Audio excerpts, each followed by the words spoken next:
आज की क्लास में हम डिस्कस करने वाले हैं रेजिस्टेंस किन चीज़ों पे डिपेंड करता है। हमने डिस्कस करा था, हम जैसे पुरानी वीडियो का थोड़ा सा याद करें तो हमने रेजिस्टेंस की बात करी थी। रेजिस्टेंस क्या था? Opposes the flow of charge. ठीक, एक क्विक रिकैप कर रहे हैं। ठीक, और हमने क्या डिस्कस करा था? रियोस्टैट डिस्कस करा था। रियोस्टैट क्या था? Variable resistance. ठीक, मतलब जिसका हम रेजिस्टेंस चेंज कर सकते हैं। किस तरीके से चेंज कर रहे थे वो हमें समझ में आ रहा था। फिर हमने एक बात करी थी, गुड कंडक्टर क्या होता है और बैड कंडक्टर, देन इंसुलेटर। ठीक, तो गुड कंडक्टर के केस में जो रेजिस्टेंस है वो मेरा कम होता था, और अगर बैड कंडक्टर है तो रेजिस्टेंस ज़्यादा होगा, क्योंकि गुड कंडक्टर मतलब आसानी से अपने अंदर से करंट फ्लो करा दे या चार्ज फ्लो करा दे। अब रेजिस्टेंस बढ़ जाएगा तो रेजिस्टेंस बढ़ने से जो हमारे फ्लो ऑफ चार्ज है वो अपोज करेगा।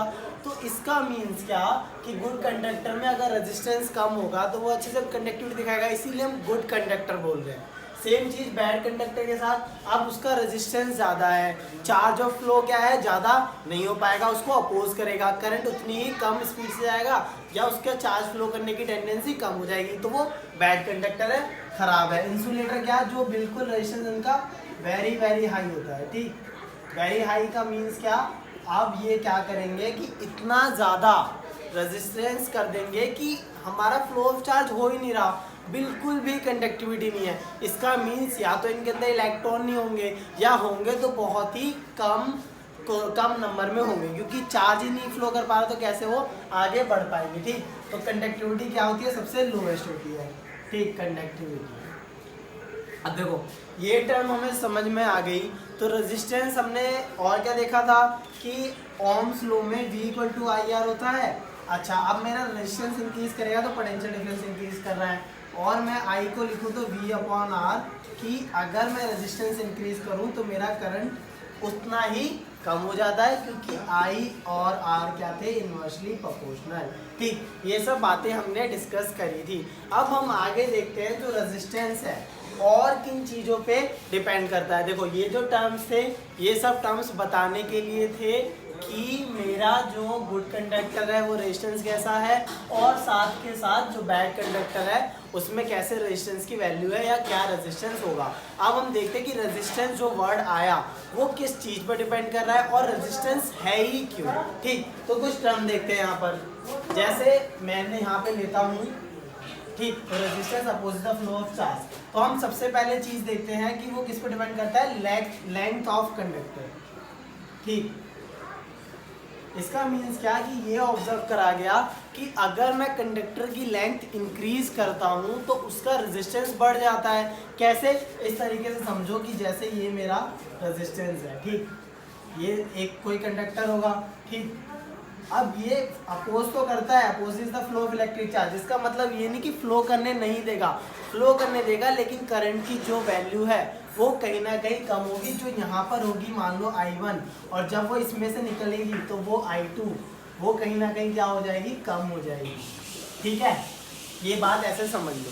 ठीक, आप देखो I1 ज़्यादा था, I2 कम हो गया, जो भी था। अब लेंथ ऑफ कंडक्टर के आगे ये यहाँ पर कुछ ओम का ही कंडक्टर होगा, तो लेंथ पर हमने क्या देखा कि रेजिस्टेंस जो है लेंथ के डायरेक्टली प्रोपोर्शनल होता है।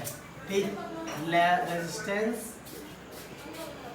Is directly proportional to length of conductor. Point डाल के लिख लो, है ना। और हेडिंग क्या है कि रेजिस्टेंस मतलब किन चीज़ों पे डिपेंड करता है, रेजिस्टेंस का यूज क्या है। ठीक, सेकंड चीज़ जो थी ये पहली हो गई। दूसरी क्या था, एरिया ऑफ कंडक्टर बोल रहे हैं, एरिया ऑफ क्रॉस सेक्शन। ठीक, तो ये ऑब्जर्व करा कि रेजिस्टेंस जो है एरिया के इनवर्सली प्रोपोर्शनल था, 1/A। ठीक, इसका मीन्स क्या कि अगर मैं एरिया इंक्रीज कर दूँ कंडक्टर का, एक तो से मान लो वायर है, अब मैं वायर के डायमीटर इंक्रीज कर दूं, या फिर कोई कंडक्टर इस तरीके का है जो सॉलिड ब्लॉक है। ठीक, तो उसका एरिया अगर हम इंक्रीज कर दें तो जो रेजिस्टेंस है वो उतना ही कम हो जाता है। ठीक, तो रेजिस्टेंस क्या है, कम हो जाएगा। अगर ये एरिया इंक्रीज हो रहा है, रेजिस्टेंस कम हो जाएगा, तो इनवर्सली प्रोपोर्शनल था। तो resistance is inversely proportional to area. ठीक, अब देखो ये दो चीजों पे मेरा रेजिस्टेंस डिपेंड कर रहा है, लेंथ ऑफ कंडक्टर और दूसरा area of conductor. Length of conductor में पहला पॉइंट रेजिस्टेंस और लेंथ क्या है, डायरेक्टली प्रोपोर्शनल है। ठीक, तो मैंने क्या बोला कि रेजिस्टेंस डायरेक्टली प्रोपोर्शनल है लेंथ के। इसका मतलब तुम ये समझो कि अगर मैं रेजिस्टेंस की लेंथ बढ़ा दूंगा, ठीक, तो यहाँ पर मेरा जो करंट है उसको ज़्यादा एक तरह से क्या स्पीड ब्रेकर से गुजरना है। अब तुम सीधे एक रोड पे जा रहे हो और ज़्यादा स्पीड ब्रेकर से, तो इसका मीन्स क्या है, तुम्हें स्पीड तुम्हारी आखिरी तक पहुँचते पहुँचते स्पीड स्लो हो जाएगी। अभी देखो इतने सारे स्पीड ब्रेकर्स लग गए हैं, ठीक, तो इतनी ज़्यादा लेंथ है मेरे रेजिस्टेंस की, इतने ज़्यादा ब्रेकर्स लगे हैं, तो मेरा करंट ऑब्वियसली डिक्रीज कर जाएगा लेंथ बढ़ने पर। ठीक, अब अगर एरिया को रोड से समझो, अब अगर एरिया ज़्यादा है तो तुम कहीं ना कहीं जगह देख के निकल जाओगे, तो उसी तरीके से मेरा करंट भी आसानी से फ्लो कर सकता है। अगर एरिया ज़्यादा हो जाए तो मेरा रेजिस्टेंस क्या होता है, डिक्रीज कर जाता है अगर एरिया ज़्यादा हो जाता है। ठीक, तो इन दो चीज़ों पे मेरा जो है रेजिस्टेंस डिपेंड कर रहा है। अब हम इसका अगर यूज़ करें, ठीक, तो दो चीज़ें समझ में आएगी। आर क्या है, प्रोपोर्शनल आ रहा है एल अपॉन ए के। ठीक, ये चीज़ समझ में आ गई। अब देखो जैसे V प्रोपोर्शनल टू I था, तो उसको हमने यूज़ करा कि जब दोनों चीज़ें डायरेक्टली प्रोपोर्शनल होंगी तो एक कांस्टेंट आएगा। ये चीज़ दिमाग में डाल लो, तुम 9th में हो, 10th में हो, 11th में हो, 12th में हो, कहीं पर भी है या कहीं भी हायर स्टडीज़ में जाओगे, जब भी कोई दो चीज़ें प्रोपोर्शनल होंगी उनके साथ प्रोपोर्शनलिटी का साइन जब हटाओगे तो कुछ कांस्टेंट आएगा।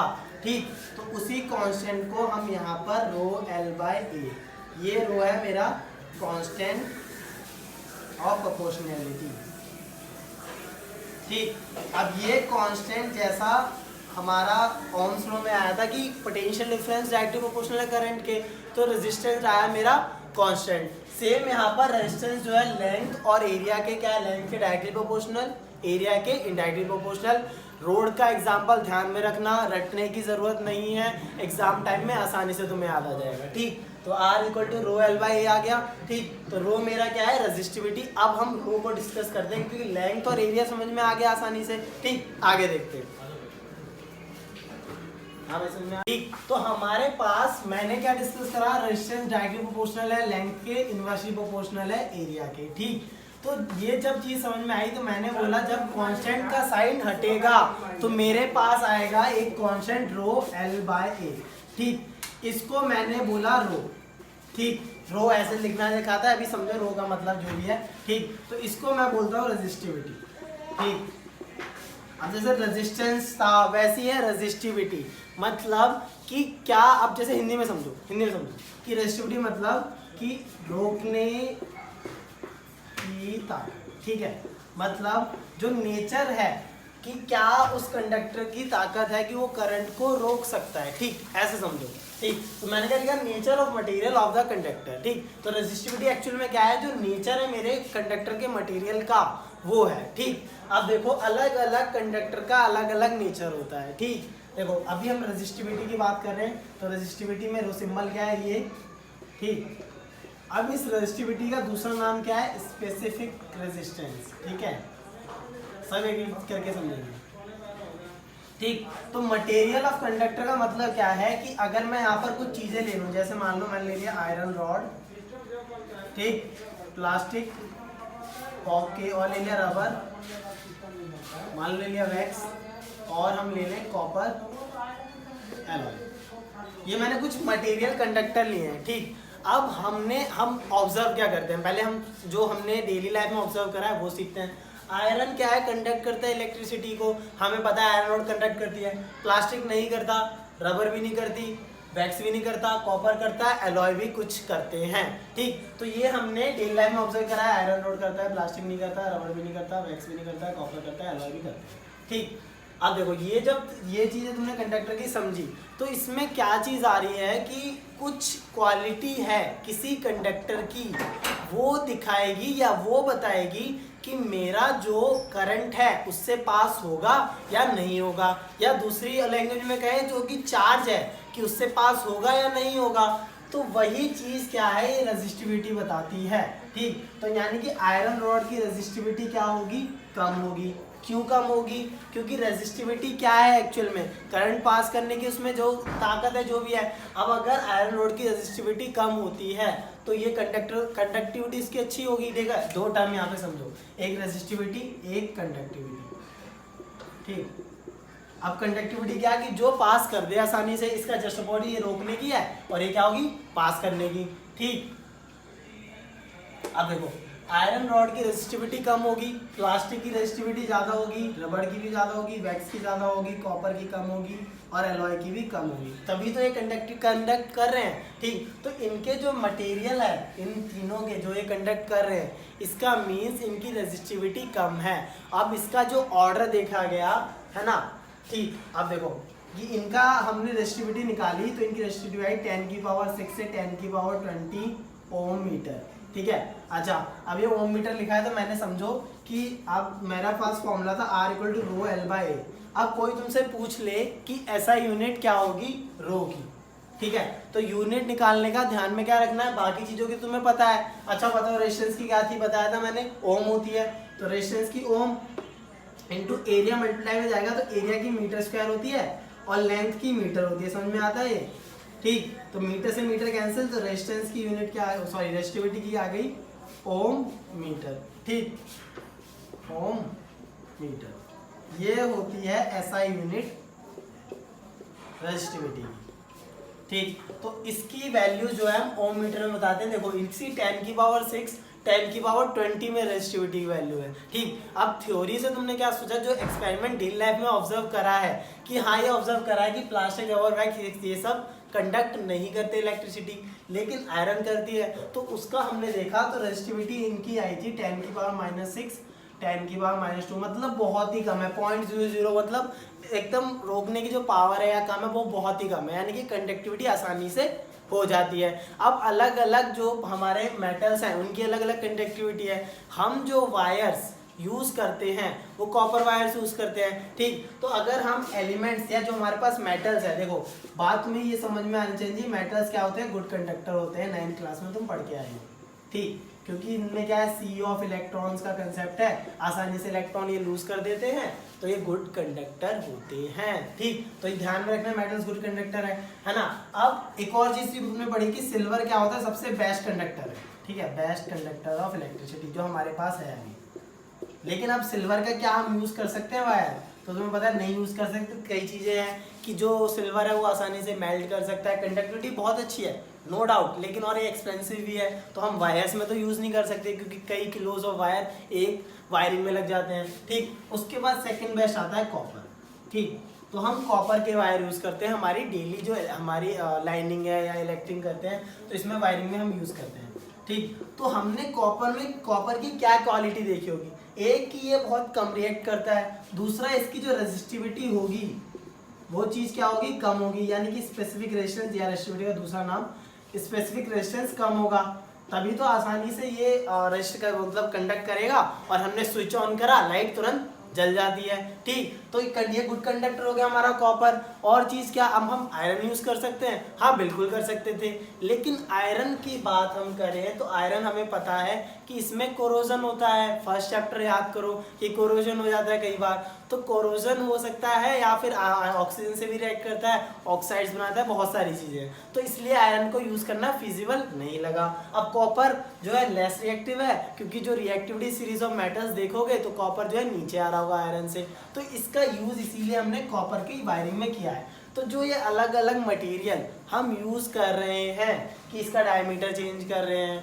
है ना, तो ये सब चीज़ें हमारी रेजिस्टिविटी आसानी से बता सकती है कि हाँ भाई रेजिस्टिविटी की वैल्यू ये है, इसके हिसाब से तुम यूज़ करोगे अलग अलग जगहों पे। ठीक, अब ये बात समझ में आ गई तो रेजिस्टिविटी तुम्हें पता चल गया किस चीज़ पर डिपेंड कर रही है कि क्या नेचर है मेरे उनका, जो भी ये मटेरियल है कंडक्टर का। ठीक, तो अब किस चीज़ पे नहीं डिपेंड करेगी, लेंथ पे। ठीक, लेंथ पे क्यों नहीं डिपेंड करेगी, क्योंकि तुम अगर रबड़ का पीस इतना लो या इतना ज़्यादा लो, रेजिस्टिविटी तो नेचर, क्योंकि हम नेचर की बात कर रहे हैं। ठीक, अब अगर शुगर है तो शुगर का अगर हम 1 ग्रेन लें या बहुत सारे दाने लें टेस्ट तो सबका वही स्वीट ही आएगा, मीठा आएगा। तो सेम चीज़ है कि अगर हम लेंथ देखें, रबर की लेंथ कुछ भी ले, प्लास्टिक की लेंथ कुछ भी ले, वो रेसिस्टिविटी करेगा तो नहीं करेगा, नहीं तो नहीं करेगा। ठीक, सिंपल। अगर एरिया पे भी डिपेंड नहीं करता। ठीक, तो ये रेसिस्टिविटी सिर्फ डिपेंड किस पे कर रही है, nature of material of conductor. बहुत इंपॉर्टेंट क्वेश्चन है, पूछ लेते हैं कि रेसिस्टिविटी। अब बच्चे कई बार कंफ्यूज हो जाते हैं कि भाई ऐसा दिख रहा है रो आ गया A/L, तो हाँ भाई डिपेंड कर रहा है, तो ऐसे लिख के नहीं आना, क्योंकि ये क्या है, नेचर ऑफ मटेरियल पे डिपेंड कर रहा है। ठीक, ये एक पर्टिकुलर वैल्यू होगी हर किसी के लिए। आयरन की कुछ वैल्यू होगी, कॉपर की कुछ वैल्यू होगी। ठीक, अब देखो एक और क्वेश्चन है, पूछा जाता है कि एलॉय और मेटल, एलॉय क्या, दो मेटल से मिलकर बनता है। ठीक, ये तुमने पढ़ा होगा 9th क्लास में कि एलॉय जो है दो मेटल के कॉम्बिनेशन, दो या दो से ज़्यादा मेटल जब मिलते हैं तो एलॉय बनता है। ठीक, और ये मेटल है, ये प्योर मेटल होगा। तो ये क्वेश्चन जरूर पूछा जाता है कि एलॉय और प्योर मेटल में गुड कंडक्टिंग कौन होगा, या रेजिस्टिविटी किसकी ज़्यादा होगी। तो ये ध्यान में रखना कि अगर इन दोनों का कंपैरिजन आता है तो एलॉय की रेजिस्टिविटी ज़्यादा होती है प्योर मेटल से। मतलब ये लेस कंडक्ट करेगा, करंट आसानी से उतना पास नहीं करेगा जितना प्योर मेटल करेगा। ये भी करेगा लेकिन प्योर मेटल से ज़्यादा नहीं होगा। ये जो पूरा कंसेप्ट है ये मेरा पूरा रेजिस्टिविटी का है। एक एक पॉइंट जैसे जैसे मैंने बताया है वैसे वैसे पॉइंट डाल के लिखते रहो कि एलॉय का किससे ज़्यादा होगा, प्योर मेटल से ज़्यादा है या नहीं। रेजिस्टिविटी की वैल्यूज़ देख लो, है ना, और जो किस चीज़ पर डिपेंड करता है वो सब, क्योंकि जो मैं बता रहा हूँ वही एज इट इज़ एग्जाम में आने वाला है। अब आगे देखते हैं, एक क्वेश्चन देखते हैं रेजिस्टिविटी का। ठीक, A wire of given material having length L and area of cross section A has a resistance of 10 ohm। ठीक, तो मेरे को रेजिस्टेंस दे रखा 10 ohm, लेंथ L का, area of cross section A का। ठीक, क्वेश्चन को जब मैं एक्सप्लेन कर दूं तो वीडियो पॉज करना और उसके बाद खुद से करके देखना। ठीक, अगर खुद से सॉल्व हो जाए तो तुम्हें पुराना जो कंसेप्ट है सारा क्लियर हो गया है। ठीक, एक और क्वेश्चन दूंगा उसे भी सॉल्व करना।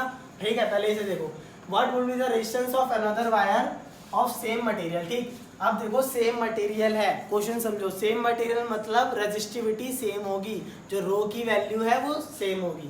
ठीक, having length L/4 and area of cross section 2.5 है। ठीक है, तो यहाँ पर मेरे पास R1 के केस में R1 10 ओम है। कब, जब लेंथ L है। ठीक है, लेंथ ले लो L और एरिया ले लो A। ठीक, इसको लेंथ 1 मान लो, इसको एरिया 1 मान लो। तो तुम अगर फॉर्मूले से जाओ, फॉर्मूला क्या था, R = ρL/A, तो तुम क्या लिखोगे, रेजिस्टेंस आ गया 10 ओम, ये R1 है, L1 है, A1 है, ρL1/A1। ठीक है, अब देखो L1 तो तुम्हारा L1 हटा दो क्योंकि तुमने लेंथ 1 ले लिया। ठीक, ρL/A ऐसे समझो, 10 ओम आ गया ρL/A। अब सेकंड वाली कंडीशन में R2 मुझे बताना है, लेंथ मेरे को दे रखी है L/4 और एरिया दे रखा है 2.5। ठीक, अब दोबारा से सोचो फॉर्मूला क्या था, R2 = ρL/A, ये फॉर्मूला था। अब देखो यहाँ पर लेंथ क्या है 2, तो यहाँ पर मैं L ना लिख के क्या लिखूंगा, L/4, ये तुमने लिख लिया होगा। एरिया को लिखा तुमने 2.5A। ठीक, अब देखो इसके कैलकुलेशन को सॉल्व करना है तो नीचे 1 मानो, इसकी मल्टीप्लाई इससे, इसकी मल्टीप्लाई इससे, तो ये जगह ρL/A × 4 × 2.5। ठीक, अब देखो यहाँ पर जो ρL/A है इसको एक साइड में लिख लो और 1/4 × 2.5 क्या होता है, 10। ठीक, 2.5 × 4 हो गया, 10 हो गया, ये R2 हो गया। मैंने R2 क्या निकाला, ρL/A 1/10। अब ρL/A की वैल्यू देखो क्या है, 10 ओम है, क्योंकि तुमने यहाँ जो पहली कंडीशन थी उसी से तुम वहाँ रखोगे, तो R2 तुम्हारा आ जाएगा 10 ओम डॉट 1/10, ये कट गया, R2 आ रहा है 1 ओम। समझना क्या था इस क्वेश्चन में, सेम मटेरियल है, रेजिस्टिविटी सेम होगी, ρL/A की वैल्यू तुम अलग करके लिख सकते हो कि तुम्हें ρL/A की वैल्यू पता है 10 ओम, क्योंकि क्वेश्चन में तो ये दे रखा है, तो तुम्हें कैसे भी इसको सॉल्व करके ρL/A की टर्म्स में लाना है। बाकी तो कांस्टेंट है ही, तो 10 तुमने यहाँ रख दिया, रेजिस्टेंस 2 होगा 1 ओम। ठीक, अब देखो ये क्वेश्चन हो सकता है रेजिस्टिविटी के ऊपर। एक क्वेश्चन और देखते हैं न्यूमेरिकल में कैसा पूछ सकते हैं, उसके बाद थ्योरी क्वेश्चन डिस्कस करते हैं। आगे देखते हैं, देखो ये एक ही टाइप का क्वेश्चन था, मैंने इस क्वेश्चन को इसलिए नहीं हटाया क्योंकि कई बार कैलकुलेशन में मिस्टेक्स बच्चों से हो जाती है कि वो समझ नहीं पाते कि किसको मल्टीप्लाई करनी है। अब मैं इसको तुम्हें समझा के दिखाता हूँ। जैसे लास्ट क्वेश्चन में मैंने कि जो 2.5 है उसके नीचे डेनोमीटर में मल्टीप्लाई कर दी थी। अब इस क्वेश्चन को हम दोबारा से एक न्यू क्वेश्चन लेते हैं, पहले ऊपर वाला सॉल्व करते हैं। तो इस क्वेश्चन में तुम्हें रो एल बाय ए तो 10 ओम दे ही रखा था, ठीक। लेकिन सेकंड कंडीशन कैसे चेंज हुई, लेंथ 12 है और एरिया यहाँ पर a/2 है। तो R2 में रो एल बाय 2 और एरिया 12 और a/2, ठीक। अब इस केस में क्या होगा कि मैंने वहाँ तो 2 ऊपर भेज दिया था, मतलब 2 जो है इसी 2 की मल्टीप्लाई यहीं से कर दी थी, लेकिन यहाँ पर ऐसा नहीं होगा। अब ये जो 2 है यहाँ पे जाएगा, ठीक। अब इसको तुम ऐसे समझ सकते हो कि अगर मेरे पे 1 है और 1 को डिवाइड करना है मेरे को 1/2 से, मतलब किसी कांस्टेंट नंबर को फ्रैक्शन से डिवाइड करना है, तो अगर हम ऐसे ऑब्जर्व करें तो सीधा 2 आ जाएगा, ठीक। क्योंकि अगर 1 का हिस्सा है इसको हाफ करना है तो 1/2 आता है, ठीक। ये तुम्हें पता है। तो 1/2 के कितने हिस्से होंगे, 2, तो इसीलिए यहाँ पर आंसर आया 2, ठीक। लेकिन अगर पुराने केस में हम देखें कि मेरे पास अगर कि ऊपर फ्रैक्शन है और नीचे 2 है, तो यहाँ पर मुझे एक हाफ पार्ट है उसी को और क्या करना है, 2 से डिवाइड करना है, मतलब और 2 में करूँगा तो ये मेरे पे 1/4 आता है, इसीलिए यहाँ पर मल्टीप्लाई होती है, ठीक। तो ये ध्यान में रखना कि अगर फ्रैक्शन ऊपर होगा, फ्रैक्शन ऊपर है और नीचे है कांस्टेंट, तो constant into numerator upon denominator into constant हो जाएगा, ठीक। ये पॉइंट लिख लेना। और अगर कांस्टेंट ऊपर है और नीचे फ्रैक्शन है, न्यूमरेटर अपॉन डेनोमिनेटर, ठीक। तो इस केस में जो मेरा डेनोमिनेटर है वो ऊपर चला जाएगा, ठीक है। तो ये मेरा हो जाएगा denominator into constant upon numerator, ठीक। अब ये कंसेप्ट थोड़ा मैथ्स का है तो तुम मैथ्स के सर से पूछ सकते हो, लेकिन मैंने यहाँ बता दिया क्योंकि यहाँ पर भी यूज हो रहा है तो कहीं से भी मिले ज्ञान बटोर लो, ठीक। तो ये हो गया, इन पॉइंट लिख लेना।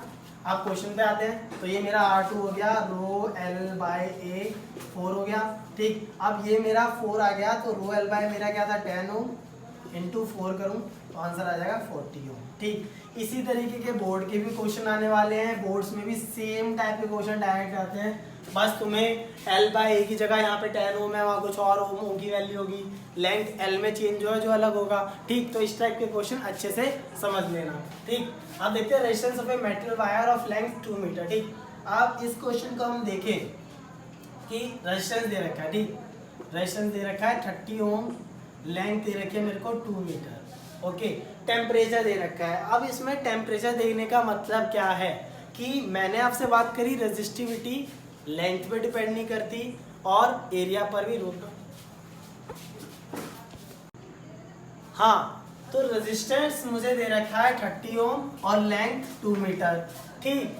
टेम्परेचर का यहाँ पर यूज क्या है, मैंने बताया था रेजिस्टिविटी लेंथ पे डिपेंड नहीं करती ना ही एरिया पे डिपेंड करती है, वो क्वालिटी किसकी है, नेचर ऑफ मटेरियल। लेकिन जो मेरी रेजिस्टिविटी है रो, वो डिपेंड करती है टेम्परेचर पर, ठीक। ये चीज़ ध्यान में रखना। थ्योरी के क्वेश्चन आ जाते हैं कि on what factor resistivity depends, तो नेचर ऑफ मटेरियल, और दूसरी चीज़ है टेम्परेचर।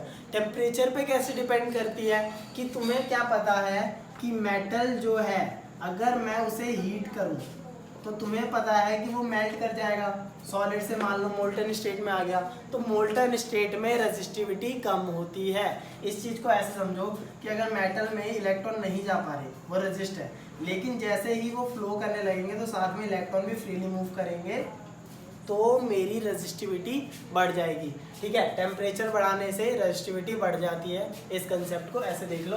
तो डायरेक्टली प्रोपोर्शनल होती है टेम्परेचर की, बस इस चीज़ पर डिपेंड करती है, ठीक। तो इस क्वेश्चन में क्या है कि टेम्परेचर 25 डिग्री सेल्सियस दे रखा है और डायमीटर दे रखा है वायर का, तो रेजिस्टिविटी बतानी है, ठीक। तो what will the resistivity of the metal at that temperature, मतलब टेम्परेचर सेम है, टेम्परेचर सेम है तो रेजिस्टिविटी जो होगी वो कांस्टेंट रहेगी, ठीक। तो इसलिए रेजिस्टिविटी, हाँ, टेम्परेचर का मतलब तुम खुद से समझ जाना। वैसे तुम इतने बड़े नहीं हो तो तुमसे कभी ये नहीं बोलेगा कि टेम्परेचर इतना बढ़ा दिया तो रेजिस्टिविटी की वैल्यू बताओ, बस वो पूछ सकता है कि रेजिस्टिविटी टेम्परेचर पे कैसे डिपेंड करती है। तो ध्यान में रखना, टेम्परेचर बढ़ेगा रेजिस्टिविटी बढ़ जाएगी, ठीक।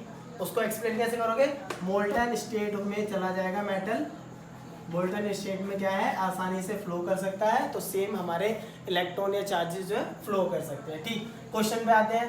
तो रेजिस्टेंस दे रखा है 30 ओम, लेंथ 2 मीटर है और डायमीटर दे रखा है तुम लोगों को 0.6 mm। ठीक, अब देखो तुमने अभी तक क्या देखा, ऐसा यूनिट लेंथ की मीटर है, तो सबसे पहले तुम्हें ये मिलीमीटर में दे रखा है। सबसे पहला काम न्यूमेरिकल सॉल्व करते हुए जो यूनिट है उसको सेम करो, क्योंकि तुमने फॉर्मूला सही लगाया, कैलकुलेशन सही करी, पर यूनिट कन्वर्ट नहीं करी तो आंसर गलत हो जाएगा। तो देखो मिलीमीटर को मिलीमीटर में करना है तो 6 × 10⁻⁻4 मीटर हो जाएगा, क्योंकि 1 मिलीमीटर में 10⁻³ मीटर होते हैं, तो ये हो जाएगा 0.6 × 10⁻³ अब इस पॉइंट को हटाने के लिए 6.0 × 10⁻⁴ हो जाएगा, तो वो चीज़ मैंने डायरेक्ट यहाँ लिख दी। ठीक, डायमीटर पता है। अब तुम्हें बताना है वायर, वायर है तो इसको वायर की शेप कैसे होती है, ऐसी होती है। ठीक है, अब ये वायर की शेप तुम देख रहे हो कि ये सर्कुलर शेप होता है, सर्कुलर शेप है तो एरिया क्या होगा, एरिया ऑफ वायर। वो क्या फॉर्मूला क्या होता है, फॉर्मूला पढ़ा है ना तुमने कि अगर सर्कल है तो उसका एरिया क्या होगा, πr²। ठीक, तो यहाँ पर एरिया क्या आ जाएगा, πr²। अब देखो ये क्या है मेरा डायमीटर, तो इसको 2 से डिवाइड करूँ तो मेरा रेडियस आएगा 3 × 10⁻⁴। ठीक, तो पाई इंटू 3 × 10⁻⁴, ठीक, का स्क्वायर। ठीक, तो ये मेरे आ गई एरिया की वैल्यू। ठीक, इसको हटा देते हैं। अब तुम्हारे पास सारी देखो रेजिस्टेंस है, एरिया है, एल है। ठीक, तो फॉर्मूला था R = ρl/A, रो तुम्हें निकालना है, तो R हो गया रेजिस्टेंस इंटू A/L। रेजिस्टेंस दे रखा है तुम्हें 30 ओम, इंटू एरिया तुमने निकाला पाई इंटू 3 का स्क्वायर 9 लिख दूँ, इंटू 10⁻⁸ अपॉन 6, नहीं लेंथ क्या है 2 मीटर 2। ठीक, तो ये आ जाएगा मेरा 15 × पाई और ये क्या है 9, तो 15 9 लिख दो 135 इंटू पाई 10⁻⁸। ठीक है, अब देखो 10⁻⁸ कुछ आ रहा है। ठीक, अगर और सॉल्व करेंगे तो 10⁻�6 के अराउंड कुछ वैल्यू आएगी, कैलकुलेट तुम कर सकते हो। 135 × 3.14 करना इंटू 10⁻⁸, तो 10⁻�6 में वैल्यू आ रही है। इसका मतलब कि ये बहुत ही वैल्यू कम है। अगर मैं इसको डेसिमल में लिखूं तो 10⁻�6 को डेसिमल में लिखा जाए तो 0.00001, मतलब ये वैल्यू जो है बहुत ही कम है, यानी कि रेजिस्टिविटी जो रो है उसकी वैल्यू बहुत कम है। यानी कि इसलिए तो कहा जाता है कि मेटल गुड कंडक्टर होता है, क्योंकि इनकी जो रेजिस्टिविटी होती है वो बहुत कम है, आसानी से कंडक्ट करते हैं करंट को। तो देखो 10⁻�6 का कुछ ऑर्डर आ रहा है तो ये मेटल क्या है, गुड कंडक्टर होगा, और साथ में हो सकता है कॉपर हो या फिर कोई दूसरा एल्युमिनियम हो सकता है। ठीक, क्योंकि उनकी भी वैल्यू इनके आसपास होती है। ठीक, तो रेजिस्टिविटी क्या है, नेचर ऑफ मटेरियल है, किस पे डिपेंड करती है, टेम्परेचर पे डिपेंड करती है। थ्योरेटिकल क्वेश्चन आता है ना। अब मैं तुम्हें न्यूमेरिकल्स ऐसे 100-50 और करा दूँ, पर तुम्हें कंसेप्ट क्या याद रखना है, फॉर्मूला तुम्हें याद रखना है, और जो तरीके कैलकुलेशन के हैं वो सिंपल मैथ्स यूज़ होगी। ठीक, अब थ्योरेटिकल क्वेश्चन आ सकते हैं। थ्योरेटिकल क्वेश्चन कैसे आ सकते हैं, पहले मैं थोड़ा साफ कर दूँ इसे और तुम्हें समझाता हूँ। जैसे पूछ सकता है, मैंने तुमसे बताया कि एलॉय की रेजिस्टिविटी कम होती है। ठीक, अब तुम सोच रहे होगे कि तुमने डेली लाइफ में देखा होगा हीटर, आयरन। ठीक, आयरन, ये आयरन लोहे वाला नहीं, इलेक्ट्रिक आयरन लिखते हो। ठीक, जो प्रेस यूज होती है, और हीटर। ठीक, या हीटर ओवन हो गया। तो इनको जब हम हीट करते हैं इनका टेम्परेचर कितना ज़्यादा हो जाता है, 300-400 ऐसा टेम्परेचर हो जाता है हीटर के केस में, या फिर आयरन केस में भी 100 डिग्री सेल्सियस के आसपास हो जाता है। तो जब इतना टेम्परेचर ज़्यादा हो रहा है तो मेरा मेटल, और वो इतना ज़्यादा है, और साथ के साथ एक टाइम के लिए भी है कि जब तुम आयरन करोगे तो वो मेटल बहुत देर के लिए मेटल हो, जब तुम प्रेस कर रहे हो, कपड़े बहुत सारे कर रहे हो, तो वो मेटल बहुत देर तक हीट में है। ठीक, तो मेरा मेटल जो है हीट करने पे क्या होता है, मेल्ट कर जाएगा। लेकिन हीटर के और आयरन के मेटल मेल्ट नहीं करते, ये चीज़ हमने देखी है। तो इसका मतलब कि जो कंपोनेंट या हम कहें मटेरियल यूज होता है हीटर के केस में या आयरन के केस में, वो क्या है, एलॉय। क्योंकि एलॉय की जो रेजिस्टिविटी है वो टेम्परेचर इंक्रीज करने पर भी सेम रहती है, या फिर वो मेल्ट नहीं करते, रेजिस्टिविटी सेम रहती है, चेंज नहीं होता। तो ये थ्योरेटिकल क्वेश्चन से या सीधा क्वेश्चन पूछ लेते हैं कि why metal in the heater doesn't melt, क्यों नहीं करता? क्योंकि उसमें अलॉय यूज़ हो रहे हैं जिनकी रेजिस्टिविटी ज़्यादा होती है। टेम्परेचर बढ़ेगा तो रेजिस्टिविटी जो है इसकी वो उतना चेंज नहीं होती जितना कि हमारे मेटल में करेगी, क्योंकि प्योर मेटल जो है मेल्ट कर सकते हैं, लेकिन अलॉय का टेम्परेचर जो है ज़्यादा होता है। एक और चीज़ कि जो मेरा टंगस्टन है, अब तुमने टंगस्टन पढ़ा होगा 8th क्लास में, कभी ना कभी पढ़ा होगा ज़िंदगी में, ये नहीं पता तो बता देता हूँ कि जो बल्ब होता है उसमें जो फिलामेंट होता है वो टंगस्टन से बना होता है।